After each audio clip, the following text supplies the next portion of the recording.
महागणपती कृषी मराठी यूट्यूब चॅनलमध्ये सर्व शेतकरी बांधवांना स्वागत आहे. टोमॅटो लागवडीमध्ये आम्ही बेसल डोसचा वापर करतो.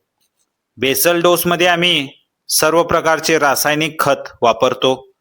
त्याच्यासोबतच मायक्रो न्यूट्रिएंट आम्ही वापरतो आणि वेगवेगळ्या पद्धतीचे टॉनिक्स देखील आपण बेसल डोसमध्ये वापरतो.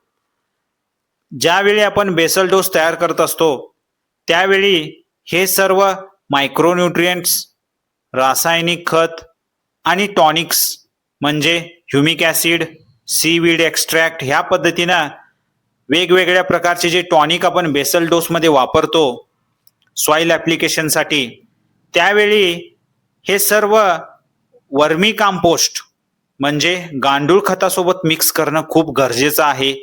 तर ज्यावेळी आपण हे सर्व वर्मी कंपोस्ट सोबत ही सर्व खते मिक्स केल्याने खूप छान पद्धतीनं टोमॅटोमध्ये सुरुवातीपासूनच वाढ होते.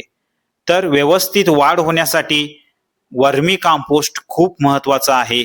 तर आपण वर्मी कंपोस्ट टोमॅटोच्या बेसल डोसमध्ये वापरणं खूप महत्त्वाचं असतं. तर भेटूया नेक्स्ट व्हिडिओमध्ये. थँक्यू. धन्यवाद.